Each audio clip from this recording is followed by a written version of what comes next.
Hey everybody, it's Chris Valona. How you doing today?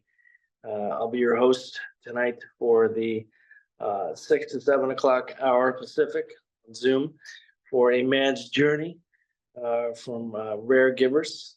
Uh, we're happy to have you, and you can see I'm in my Rare Warrior Spirit shirt here. This is to cure rare disease. I know it's backwards and stuff like that, and this is really a cool shirt for me because this is our volunteer shirts. But it's this was our first year of Rare Warrior 5x5, and we were always looking to raise awareness. This theme was to cure rare disease. Of course, the zebra is the icon for all rare diseases because no two zebra stripes are the same. Just like most diseases are not alike, so it's pretty cool. But just wanted to get you guys excited about what's going on tonight. So we're basically talking about techniques on mental health tips and coping strategies, when we're talking about well-being for emotional and mental well-being. So a lot of great strategies. I'm just going to go over them real quickly. And if you ever need any more feedback or background, you can always reach out to me at chris@projectsebastian.org, or you can go to the Raregivers platform and just click on I forget what the capture page is, the contact page. So you can always find me through there or through the app, of course, which is awesome. We use that when we repost this show, these show notes in a blog form. I'll look for that every Tuesday morning once we have in here. So couple of the big topics we're talking about: coping strategies, mindful and meditation, right? So whether you breathe, whether you journal, whether you work out, whether you go to another meeting, another support group, basically boundaries and problem solving. These are crucial strategies. And each one of those has a set of unique standards and practices to help you achieve those subtopics. I mean, I was just in the gym. It was great. It was awesome. I was on my treadmill, and then I did a little chest. I was just having a good time. And I was at my AA meeting this morning, and then I was doing my journaling. As you can see, I have it right here. So I'm following some of these things, and then took a nap. It's just kind of transitioning into a relaxation techniques, deep breathing exercises. I'm going to do yoga before I go to bed, hopefully, which is just a real 5-minute app that I have. It's a Yoga Go. I don't know if you heard about it, but it's like, yoga with John, chair yoga. I like chair yoga. It's chair, like chair, you sit, right? And I'm able to do some relaxation with my muscles. And then during that time, I get to visualize about how certain scenes make me calm. Like right now, I'm thinking about the ocean.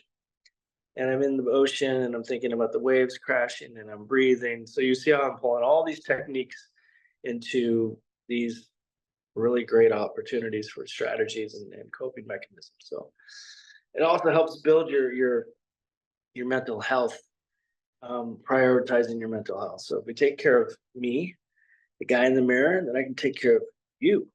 I can be a better caregiver for my son, or you can be a better caregiver for, I don't know, your wife or your friends. If this, if you have siblings, these are all great things for you to try to do, So as always, I always say, limit your alcohol and caffeine intake, eat good foods, get some sleep.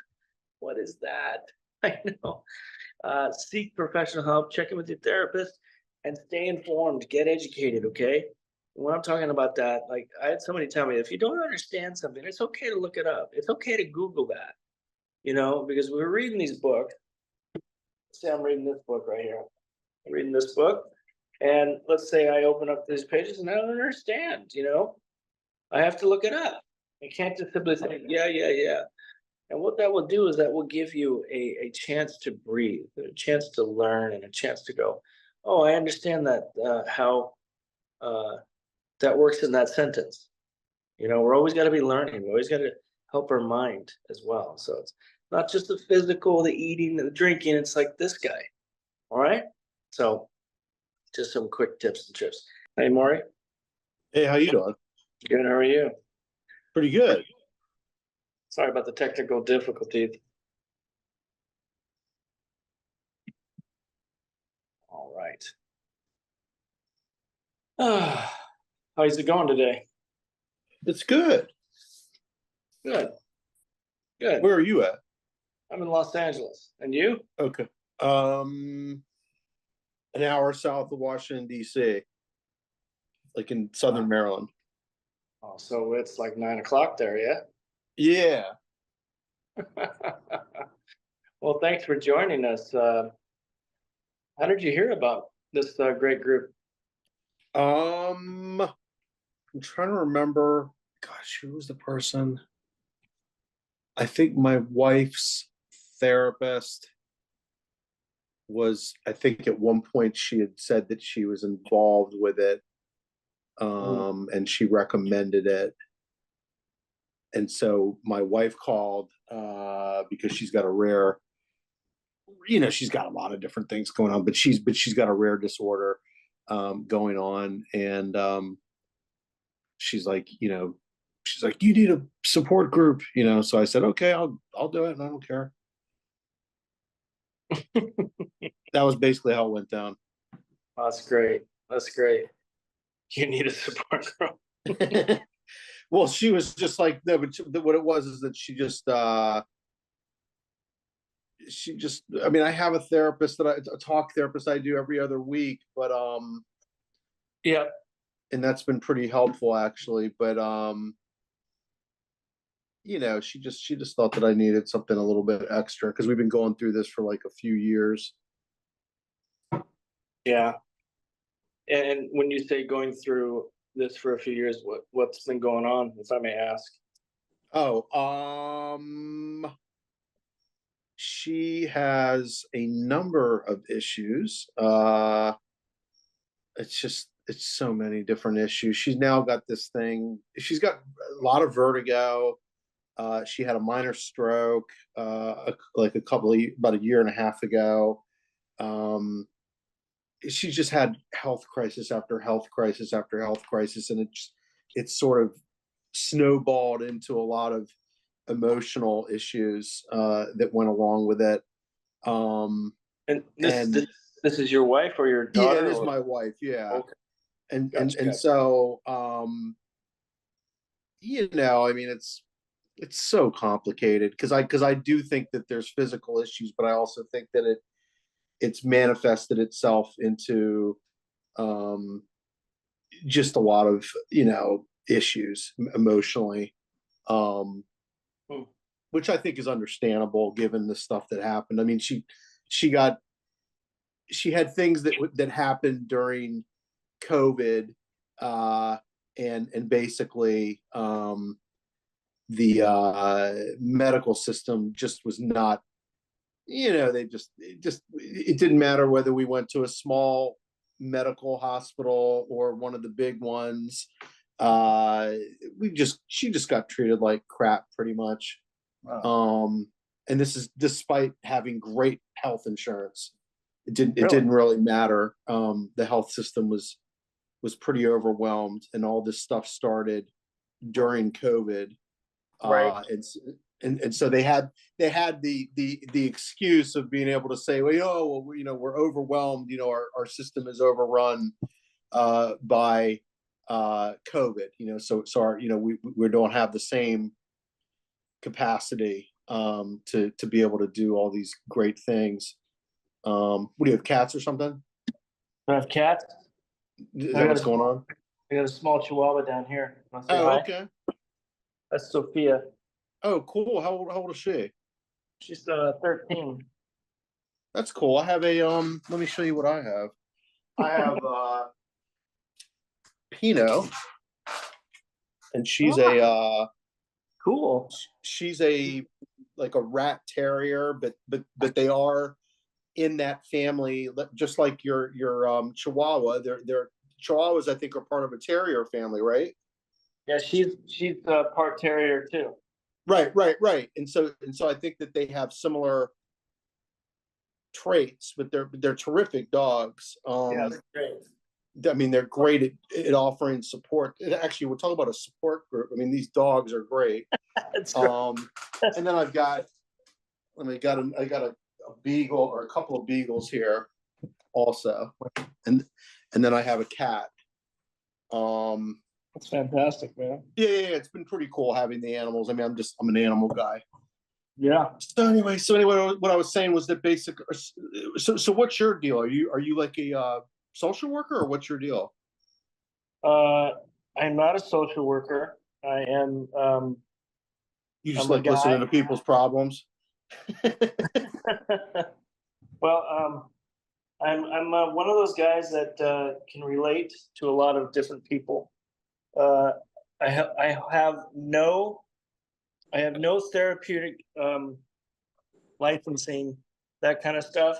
But Yeah. I do have a license in one of my other fields of study, which is addiction. So Oh, okay. I'm a CAD 3 licensed therapist for addiction. Okay. Um, and we deal with a lot of mental health. And Okay. so for me, I'm very casual, as you can see, because I'm making a protein shake. No, that's fine. It's good for you. Yeah. I can just mash this banana. That's good. Yeah. So long story short is that the thing about us when we were trying to help others achieve like some sort of help, it was really Crystal and I talking about how can we help the men in this space. Yeah. And I already had a couple of meetings that I was doing through my other foundation, Project Sebastian. And what we were doing is we were inviting all of the people from rare disease, men and women, to come join us at an in-person group here in Los Angeles. And so due to hospital cutbacks and money, they closed down the health and education side of my program at the hospital. Huh. So it just so happened to be at the time that I was looking for a new space, and Crystal and I connected on Raregivers. Hopefully this worked. I love handheld mixers, man. No, that's pretty cool. Yeah. And so I use a big the big mixer. But yeah, I'm into the protein drinks. Those are good.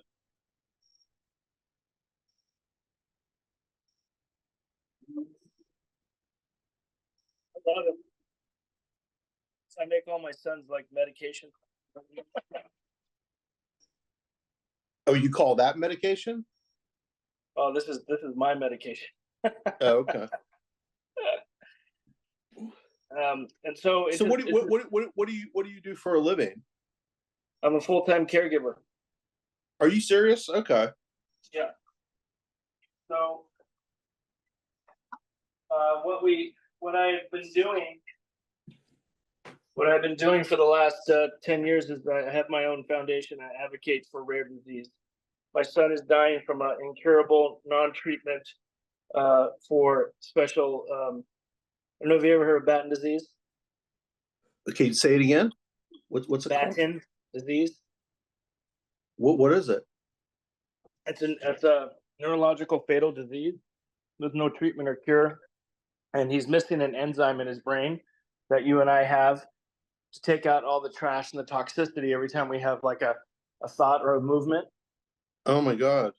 So basically, there's a puff of toxic smoke that goes in, and the enzyme comes in behind it and takes it and removes it from our body with either our waste canals or our sweat.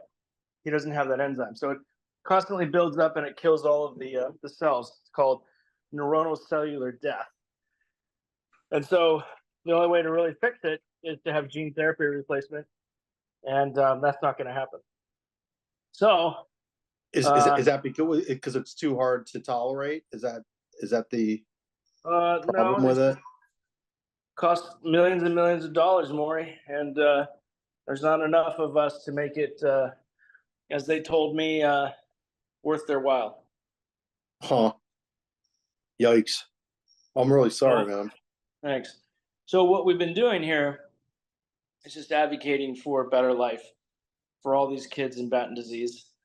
There's 14 different known variants of the same disease, and because it's genetic, you need 14 different cures. So while Jesus. we share the same components and the same types of categories, such as epilepsy, blindness, loss of walking, talking, and all that stuff, you still need those separate cures because everybody's genetically coded differently. And so we are the super ultra rare in the category of 8. There's only like maybe 9 of us worldwide. And Yikes. after funding 2 clinical studies, they just simply said there's not enough of you to make any money off us. So, oh well, good luck. That's pretty much what they told us. So Oh my God. I just continue to do what I normally do, which is to create support systems because there is nothing like it for men that is readily available. This is more of a mom space, and so moms didn't like me snooping around. So I was just basically said, screw it, I'm going to do my own thing. And we just got some traction. We've been here for shit over 10 years now. And, COVID just screwed everybody up. And whether you believe it was a master plan or not, we were just kind of like looking for a new space, and actually just had a meeting with a local special education program out here. And they loved our idea just to kind of have a brick and mortar meeting again. But I'll always keep this meeting going for Crystal because I think it's important to bring in the men. Yeah. So that's what I do. I just advocate now with Project Sebastian just for a better life for the rare disease space. Huh. Wow. So when did this all start for you in terms of the full-time caregiving? Uh, Full-time caregiving probably after the real diagnosis started. That was when he was 6 years old. So he just turned 21. So quite a bit ago, got Yeah. divorced and have been full-time carrying it ever since then. Joint custody, but I have full custody now of the children because the mother's a drunk and she's just off on her own. And Okay. started a new family in another state with another guy, and she comes by every once in a while, and that's it. So it's just me and the boys. God, And my Jesus, and LA is expensive too. God. yeah. Mhm. Ugh. So I met this wonderful woman who's also a caregiver. And Okay. so we've been together for about 8 years now. She's just stepped right in, didn't even hesitate. Boys love her. She loves the boys, so it was great. Wow. Yeah.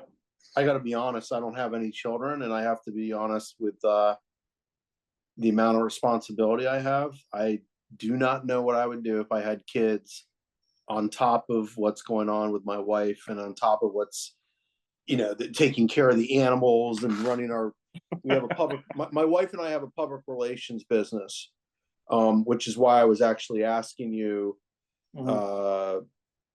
maybe in a different kind of way. I was actually asking you about just the healthcare advocacy and stuff like that, because we've dealt with clients before. Yeah. We used to work with the Mount Sinai School of Medicine in New York, and they had a group called the Center to Advance Palliative Care. Mm. And so we have that was by the way, talk about a bummer. That's you're dealing with people who are usually terminal. But it was a good training though in terms of learning about palliative care and stuff like that. So I have a lot of responsibility just to keep things going, because my wife, who was completely functioning, started to, I think the minor stroke sort of set her back. She had a gallbladder taken out, and she had an attempted, well, they're saying it wasn't really an attempted suicide in terms of like she really knew what she was doing. They had her on so many medications. That's why I was telling you that before, during COVID, the health system was so overwhelmed, and they had you could tell it was. I mean, legitimately they were. You go to any emergency room in any medical situation, and they just were so overwhelmed.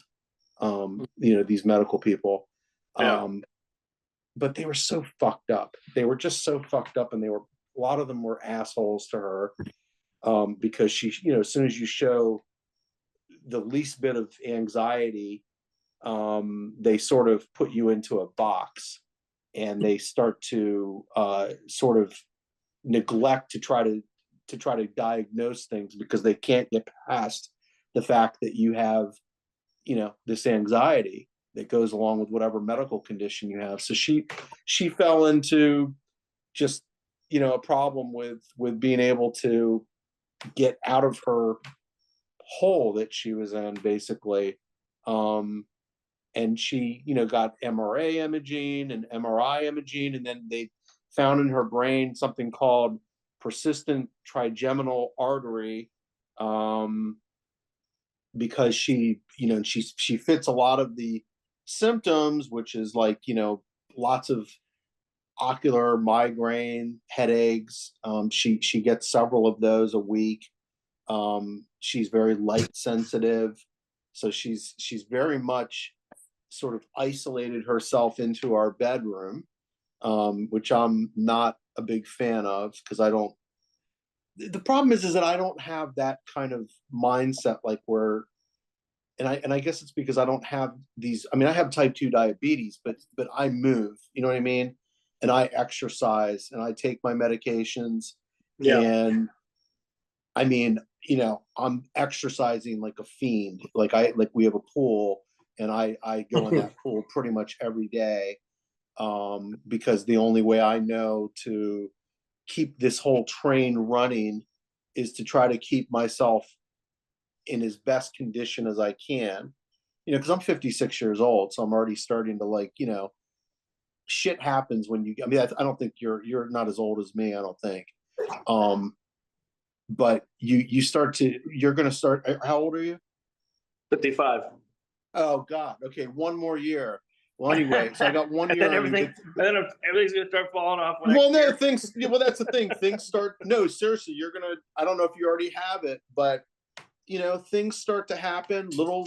You turn the wrong way, and then you pull your back, and you never used to have that problem before, and then, you know, your knees and stuff like that. So that's why I move as much as I can and exercise as much as I can to try to, you know, to try to keep this thing moving. But it's a very strange situation with her.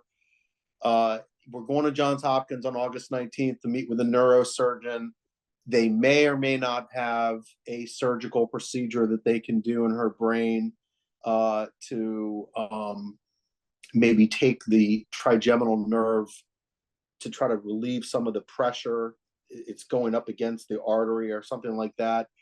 But the problem with this whole thing is that we are both dealing with the communication of doctors that are not good at communicating. These people, they get the test results back, and these are not people who are terrific at explaining what condition you have, what the prognosis is, what the treatment is, what the likelihood is of success. Um, and so basically, you know, we're dealing with, like, we have a, you know, a neurologist who said, oh, you know, I'm, you know, the report came back from your MRA, and you have, you know, maybe you should go to see the, you know, the neurosurgeon, just to get a consult with them and see if there's anything they can do. But the communication is so bad, so we don't know anything. And she's meanwhile going on the internet, self-diagnosing herself. She's a former print journalist, so she probably has too much knowledge in terms of how to research things. And so she's Googling and going on all this stuff. And I'm like, Deb, you just don't know. I mean, I know you don't feel well, but you can't diagnose yourself 100%. You know, you need to find a doctor who can read those images that were done of your brain and give us a much better assessment here. Because so far you've gotten horrible, horrible. I can't tell you how horrible the communication has been in terms of the doctors dealing with her and trying to explain to her what they think is going on. Yeah. You know what I mean? Yeah, I mean, And it's not like what you're talking about. I mean, granted, this is not. no, I but do not. I don't think that we're talking about a situation like it's your son, right? yeah, I don't think it's near what your son has. There's nobody who's told us anything like that. right.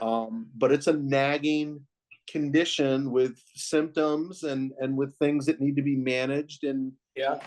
God knows Well, what. I mean, honestly, you couldn't have picked a better night to join or to pop in, because tonight's topics, we're going to talk about mental and emotional well-being and Okay. how that looks like about coping strategies such as relaxation and mental health tips. So it's a good night to pop on here. I don't know if anybody's jumping else on. It's only two of us, and it's 23 minutes after the No, hour. no, So no. I'm good if it's just me and you. And I'll be honest with you. You know, I mean, um, oh, Jackson, hold on real quick. He's got bladder cancer, and I've got to just get him to go to the bathroom real quick. okay, yeah, Hold no on worries. real quick. Of course, yeah.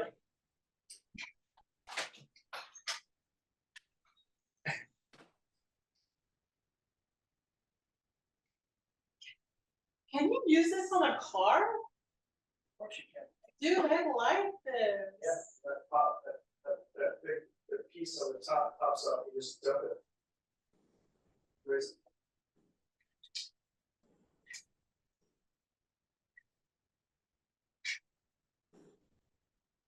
Wait, this, That's the brush. This piece right here. I guess it's not that simple. This comes out. This is just a feature. Oh. And this is more of a suction. And this comes out like this. This. Just put it into the trash. There. Then this piece comes off and all the other stuff.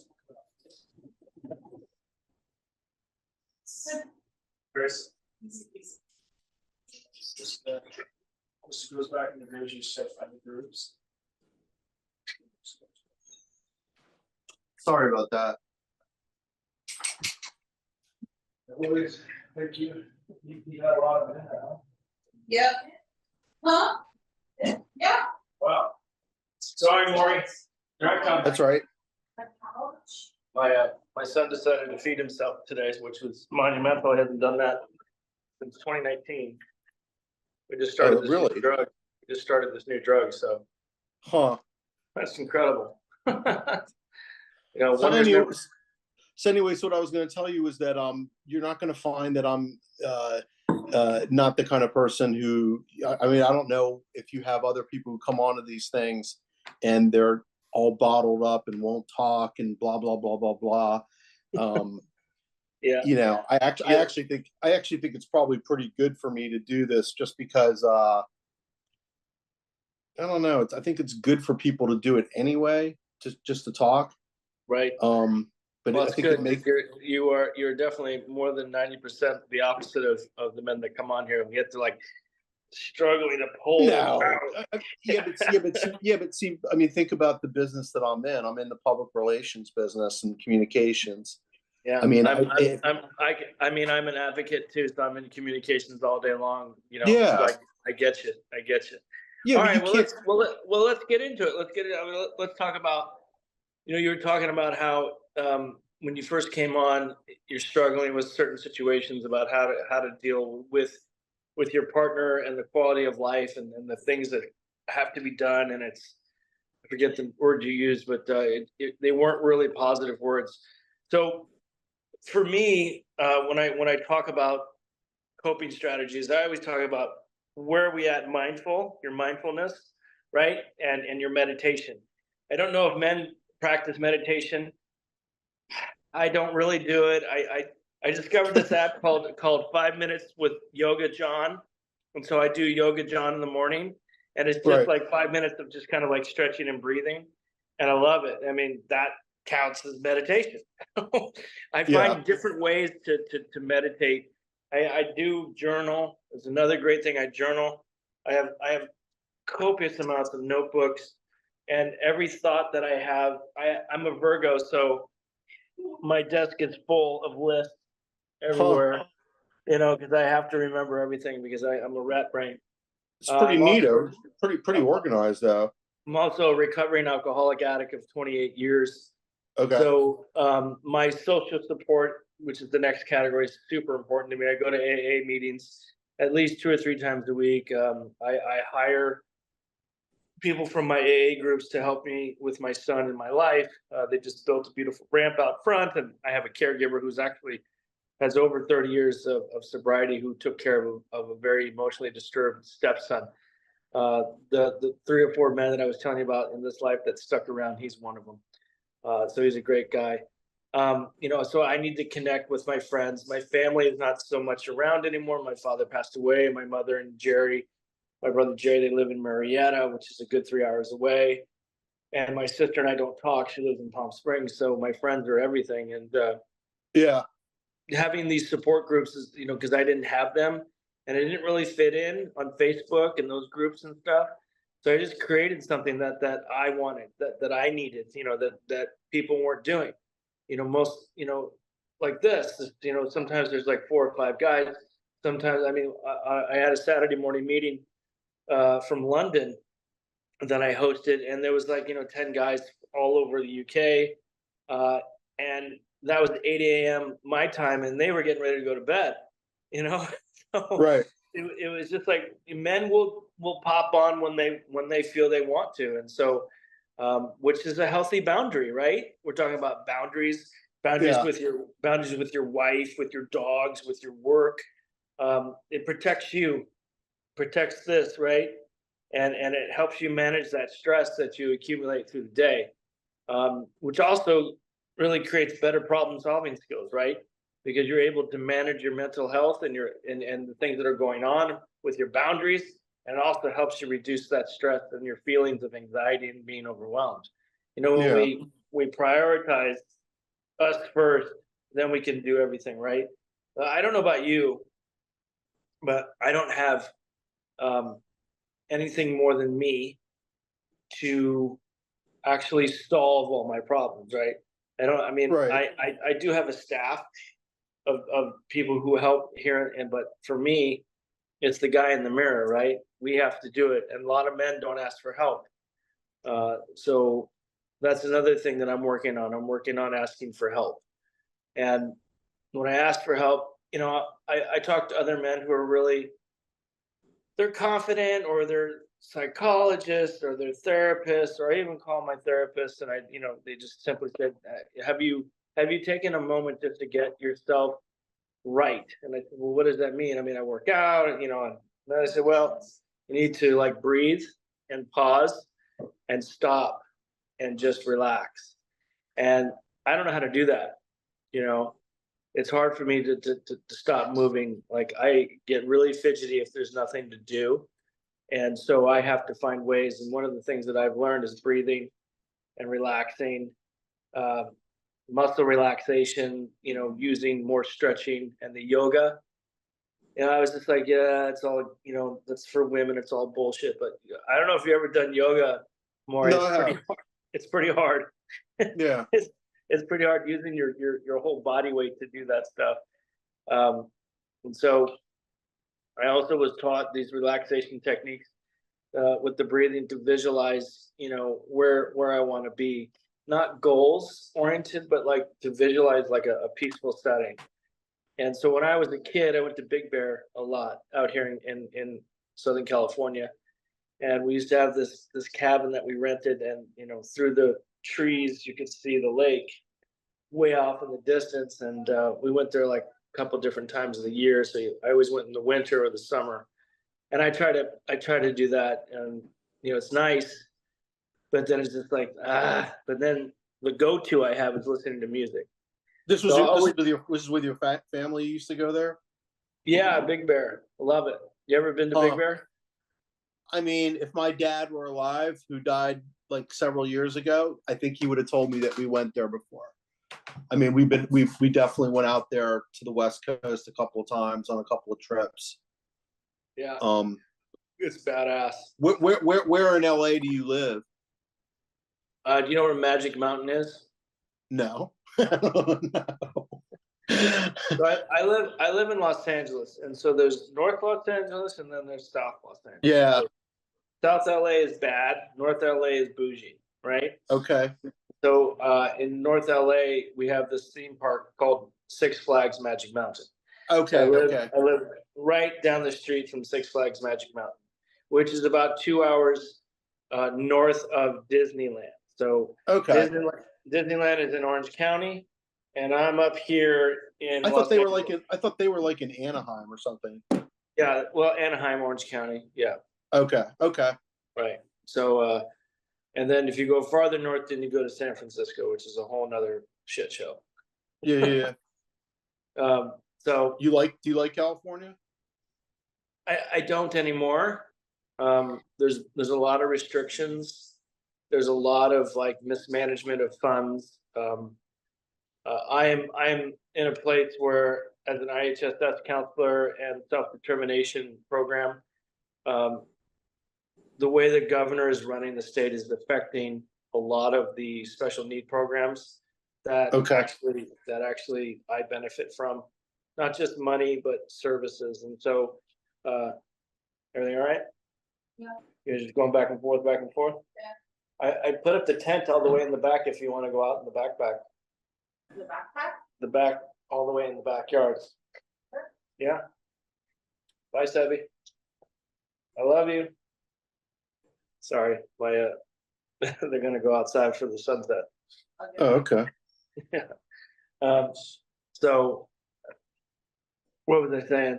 Um, Just that you don't like California as much as you did anymore. I used to like it, but you know, it's just I don't understand, you know, there's so much fighting between the right and the left, and the people that are suffering the most are families like mine, who these packages or these ballot measures actually work, you know.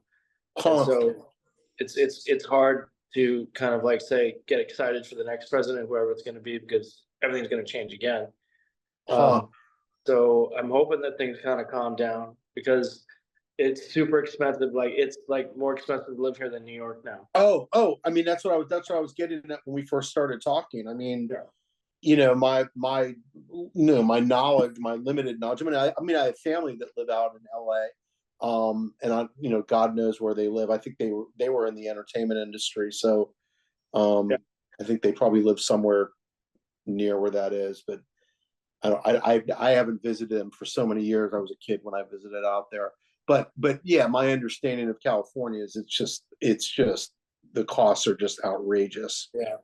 I mean, I mean, everything is like jumped up like over 50% for certain. Yeah, and I'll be honest with you, the biggest one of my biggest worries is how do you manage what I'm doing, which is trying to run a small consulting business with a wife that has a lot of needs.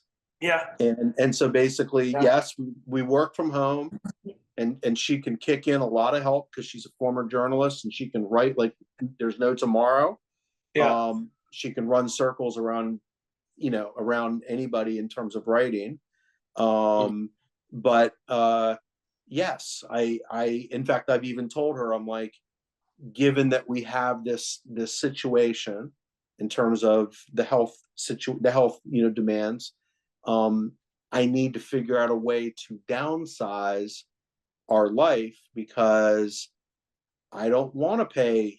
I don't want to be in a position where I'm under pressure to produce a certain amount of income every year to pay for these higher costs. And it takes a lot of wherewithal to get out there and bring in business and then do the business. And I keep telling her, I'm like, why are we on this treadmill? Why don't we try to downsize so that we can have less pressure on us financially? We don't need. I mean, we have a 5-bedroom house, and we live we have like a waterfront home, and with a pool. I mean, I know everybody has a pool out in California, but what I'm saying is, when I bought this house, we were at a different income level. We were bringing in a lot more business, and we were both able-bodied. And there weren't as many demands on me to take care of her needs. But now that we've got all this stuff going on with her, I'm like, I got to be prepared. And I also have to be prepared that I'm not going to be able to bring in as much business because of the situation that goes on with you. Let's I'm 56, you're 60 years old. Let's start downsizing. We don't need a 5-bedroom house with a waterfront home. And I can easily live in, I don't need 3,200 square feet. We live in one room most of the time. I mean, you know what I mean? And so I'm just like, let's simplify this shit, because I just don't see a reason why anybody should have that. The added pressure when you're a caregiver, the added pressure beyond caregiving, taking care of everything that you need to take care of financially. If you can figure out a way to unload things and simplify, you're going to be much better off, so that you can focus and you can have a better quality of life when you're not worried about, how are you going to make ends meet and stuff like that. You know what I mean? No, I know. I gave back my Mercedes Sprinter. My ex-wife gifted me a brand new $83,000 van with a lift in it for her son out of the blue. And so thank God, I mean, they took it back. I mean, I had it less than a year, and they bought, I spent 93,000 on that thing, and they bought it back for 50. But the money that was coming in from the public and the money we raised was going to that. Plus the government was paying that from his Social Security. So that's a huge offload. That's $1,200 extra, getting rid of, as you said, downsizing. Yeah. I don't need to. Yeah, but didn't you need didn't you need that vehicle or you don't really need it?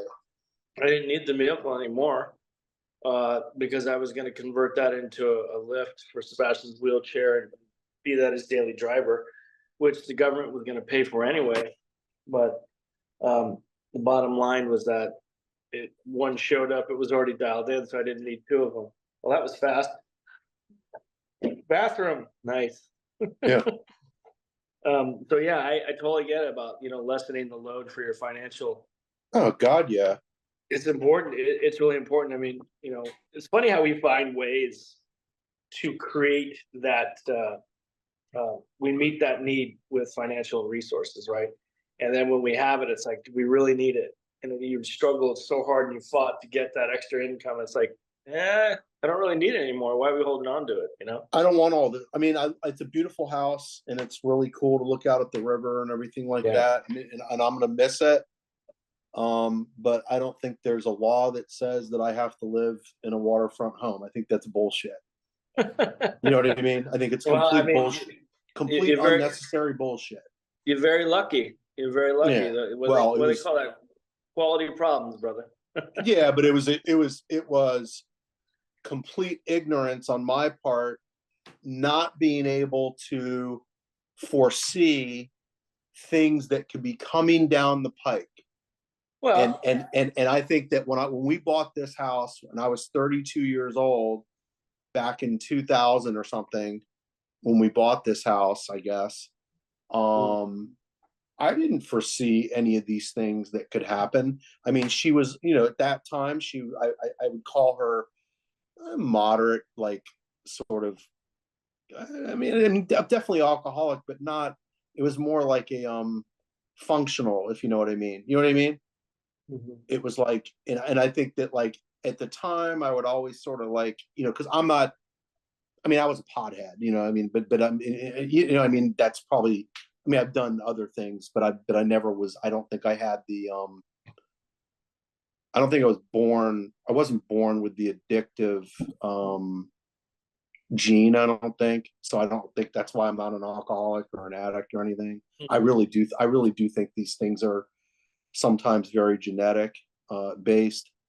But I remember watching her when she was drinking, and I remember thinking, I was like this, I wonder if this is gonna like fuck with her health one day. You know what I mean? And I kept thinking about it. trying to, but what I was saying though, overall, you don't really foresee things coming down the pike. And I feel like, now that I know how fucked up things can be, I would like to simplify things so that I don't have to have as many responsibilities. You know what I mean? Totally understandable, and it's okay. Trust me, that's a great way to think about stuff, so. Yeah. That's again, when you're prioritizing your needs and looking down the future, that's completely okay. It's do you sleep much, Maurice? I mean, Yeah, that's a really good question. I work it in when I can, but the problem is that she has insomnia, and so she has to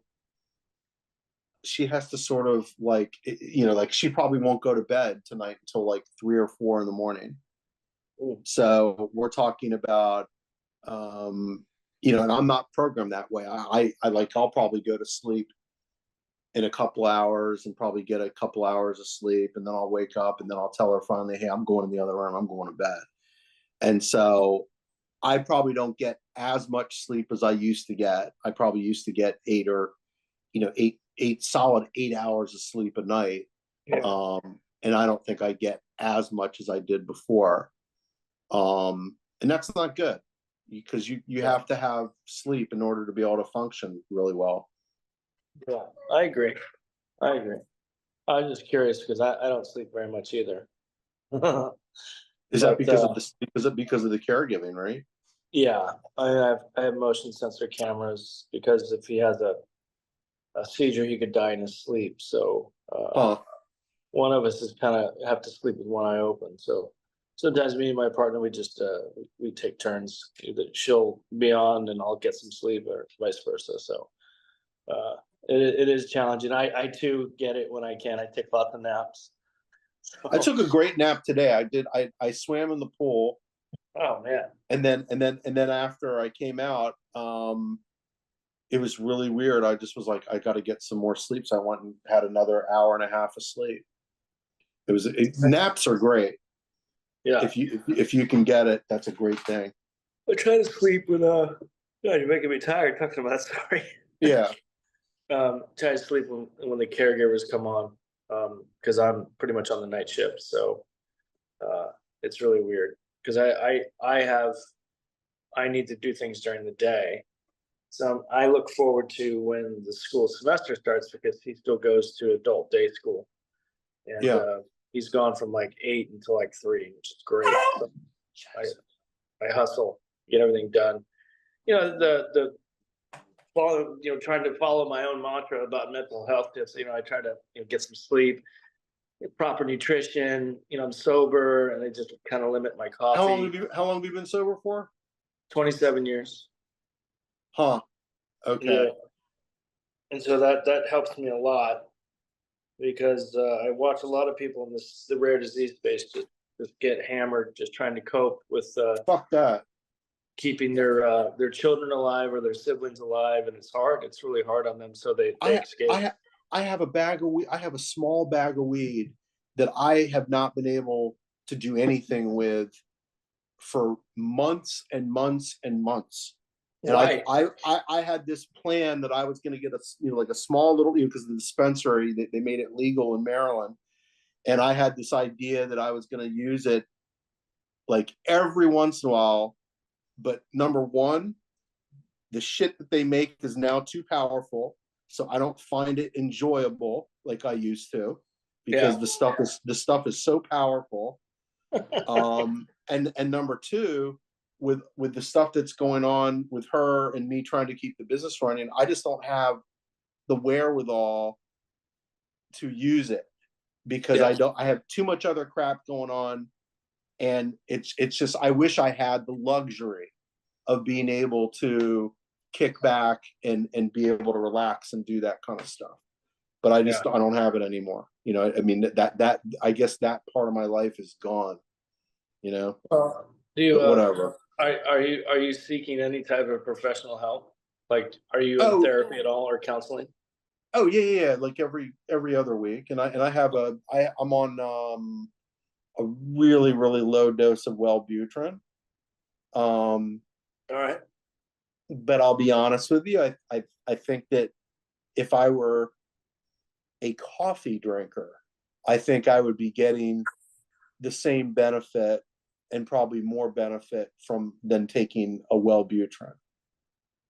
Well, Um, then you you should know, talk to your psychiatrist about yeah, but if I do that, believe me, everybody wants me to be on something just to, and so I take the one smallest dose I can take just so that they can, know that I'm on something. You know what I mean? Wow. But I'm serious. I'm serious about it. I think if you drank coffee, if you use coffee strategically, I think that you could probably get the same benefit that you do from Wellbutrin. Hmm.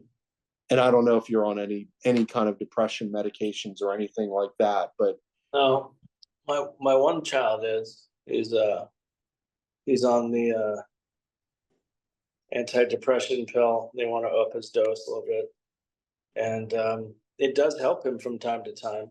But you got to be consistent, and yeah. he's not very consistent in taking these drugs.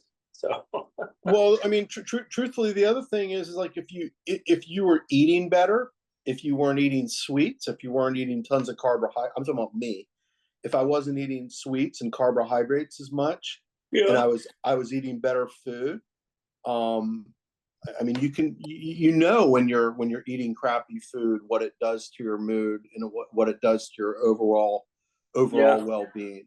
But the problem is, American diet. Welcome to our grocery stores. I mean, most people don't have the discipline. I certainly don't. Most people don't. Most people don't have the discipline to eat well enough to change their mood. I guess it's I true. wish I did.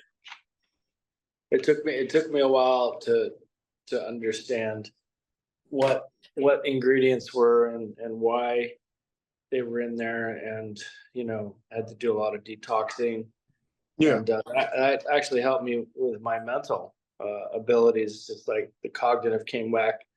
Yeah. So I take a lot of like detox baths, and I do have um, I have a female friend um, who helps me. Like my girlfriend calls her the Buruha, which is the Uh huh. good witch, and she's all homeopathic. And actually, we've got Sebastian on such a clean diet that his blood panels are like better than most people on the planet. So it does work for him, and I enjoy it too.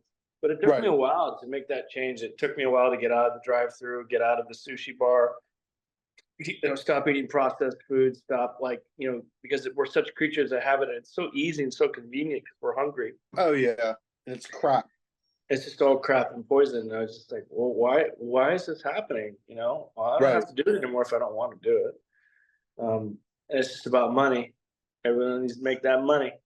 And No, I so I know. don't, I need to be alive as a caregiver, as you know. I need to be strong and healthy for my situation.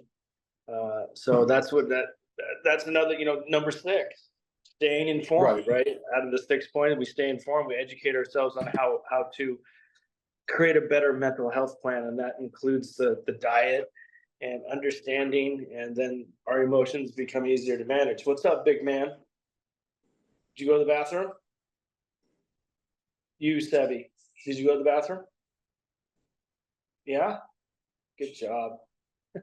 So where would you live if you weren't living in California? Where would you live to try to I'd probably live? live in Arizona or Colorado, or possibly Wyoming. Have you been able to check out what it would be in terms of the resources that would have to be there to be It able to? would be, yeah, it would be half of what California offers. So I need to win the lottery, Maury. Oh my God. But the cost of living in those states is far less than California. Okay. Wyoming being the cheapest, but here's the thing. It's unfortunate to say, but I'm very transparent. if I leave with Sebastian out of the state of California, his money stays here and his resources stay here. They don't travel with him. They don't go. with him. And Yeah. I'm trying to change that at the federal level. One of the things I do at Project Sebastian is to advocate in that space for government to fight FDA and big government to get the fuck out of the way. Uh-huh. And so we are very blessed. What do you got? 2 and 1? Okay, yeah, I forgot to make the trays. It's good. Yes. Sure. Yeah, thank you. But anyway, so that's what we do. So it would be a better life, but it would be a financial hardship at this point. Right. So we're gonna stay here until things change or things change with him. So, But it looks like you got a nice space though. I mean, you're you're the wall behind you. I can see your wall. oh well, yeah, and that's my that's the foundation wall, all the achievements, cool. all the friends we made. yeah. And, so this is like the front room. There's my son and my caregiver. Yeah. Hello. Hey. Hey, how's it going? And so, there's my Lakers wall. Go Lakers. There you go. And so, yeah, I mean, I'm very fortunate to have this house, to be honest with you. And it's all, going through the motions. It took 6 or 7 years to get the grants and get the money, because they don't want you to have it even though it's available to you. It took a long time to get it. I mean, so this house costs $3,400 a month and you haven't eaten yet. Well, it sounds like you had to be very entrepreneurial to be able to identify all these resources and get the wherewithal to set this up. Yeah. And you certainly can't be a lazy person if you were just if you were just sitting around. You wouldn't have been able to dig up the resources or figure out the different avenues to do what you're doing. I mean, there's no way. I can tell you there are probably tons of people who do not they don't have the capacity to do what you did. I don't think, because I don't maybe not even mentally they don't, just because I don't think they would even think to do what you did. Yeah, it's tough because you get defeated very early on, because you're told that this is the thing that you need to do, and then you do the things you're supposed to do, and then they say, well, you didn't do it this way, so now you have to wait another 6 months. And it's just the money's there, it's just they don't want you to have it. It makes it so hard, Maury, just to get it. And then once you get it, you got to fight to keep it every fucking 3 months. It's crazy. Huh. Yeah. Yeah. See, I'm not in that. I mean, and I'm not, truthfully, I'm not in that kind of situation. I'm in a situation where, like, I mean, I'll just give you an idea. Like, when I take my wife, because of the vertigo that she has, if I go to any appointment with her, I do have to bring a wheelchair.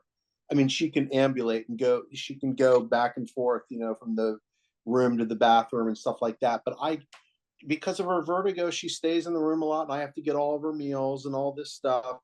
But I don't have.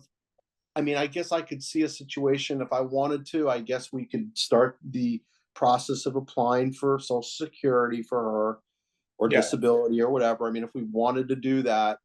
But every time I think to do that, I think to myself, well, you still have a viable business potentially, and she's still viable too. She still has the viability and the ability to be a great writer and communicator. And as long as that's the case, as long as I do a little bit of hustling, there are probably clients that want to work with us, that want to pay us, and they would probably pay us a lot more than I would ever get from Social Security or anything like that. Do you know what I mean? Right. So as long as that remains the case, yes, I'm a caregiver. Yes, I have a fucked up situation. By the way, I shouldn't cuss, right? I'm not recording because there's a situation going on between YouTube and this channel. So what I'm going to do is, once I hang up with you, just to protect your rights, because I didn't record anything, I'm just going to come back in here and do like an intro to this meeting and hopefully get some clicks. But I'm working it out with the company and Google and YouTube, because it's just a shit show for me to record. Plus, a lot of guys don't like to be recorded. And then Crystal, the owner of the company, is like, we don't like cussing. And I said, hey, man, men got to be men. No, I'm not going to cuss.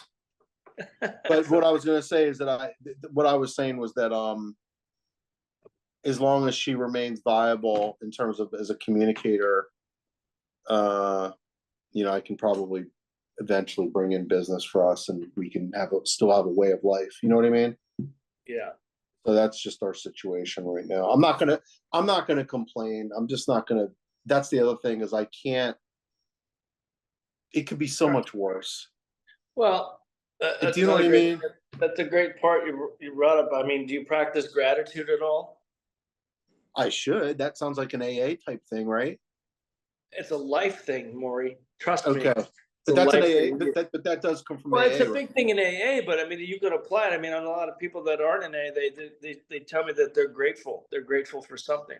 I mean, Right. if you before you go to bed tonight, this is what they told me. Before you go to bed tonight, write down 3 things that you're grateful for. If you're not writing 3 things, you're not in the right space.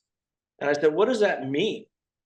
He says, well, if you can't think of 3 things to be grateful for, whether Right. that's your life, your wife, food, kids, whatever the fuck, dogs, you're an asshole. Right. So I was like, how dare you? Yeah, And so exactly. I try to do that. It's like, today was a shitty day. What are we supposed to do? Well, you're supposed to fucking reframe that. What am I grateful for? Well, I don't want to be grateful. I want to be angry. Well, it's not going to work out because when we're not really grateful, we're continually being negative, negative, negative. And we become assholes. So, like today, I'm grateful for the fact that my kid started to eat by himself without having someone to feed him. That's fucking pretty cool. That is You cool. know, that is pretty cool. What else? I'm grateful I built a gym in the garage. I got some reps in. I'm grateful to my one of my male caregivers that actually drove him to his therapy today so I could work on a meeting to create a bigger group in person with another facility, so these little things, Yeah. that's what I'm talking about. So practicing that gratitude for me really sets the tone, for me. Because I honestly could talk for an hour about how angry I am, about what I'm not grateful for, and what's Yeah. wrong. And it's no good. It just doesn't any good. So No. even when so what I tell you, I created this. People don't want to be. People don't. One thing I do notice, people don't want to be around people who are constantly angry. Yeah. I mean, it's not like a great redeeming quality. Like I remember I was like, I think when at one point when I was still going through I guess an adjustment period with Deborah, and I remember going to like a couple of business meetings, and before the business meeting, the one guy who was with me who knows he knows my, I mean, most people don't know my personal situation with Deborah. We try to keep it like sort of a little bit on the down low, just because Sure. unfortunately a lot of I'm in an industry where basically people are not forgiving, meaning if you show weaknesses, meaning if you have things going on in your life that are like this care, for instance, this whole caregiver thing, that could be seen by some people who would potentially want to give me business.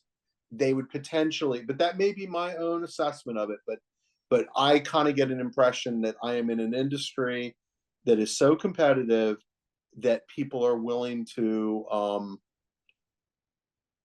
they're willing to count you out, or put a strike next to your name and say, we don't want to work with that guy because he's got a lot of things going on that are going to take him away from his responsibilities for us if we were like a client of his or something.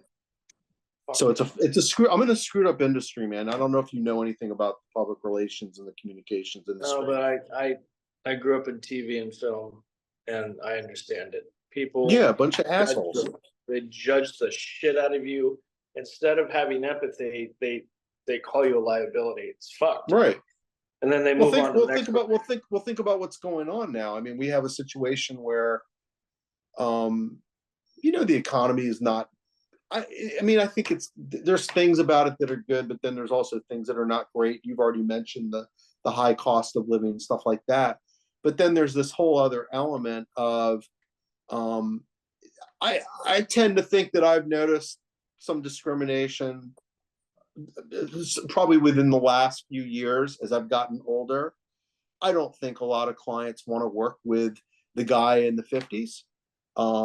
And I think they're probably going to be even more like that once I get to the 60s. They're probably not going to want to work with me at all. I mean, that's just the way it's going to be. There are going to be some people who are only wanting to work with the young, either handsome or beautiful woman or whatever. You know what I mean?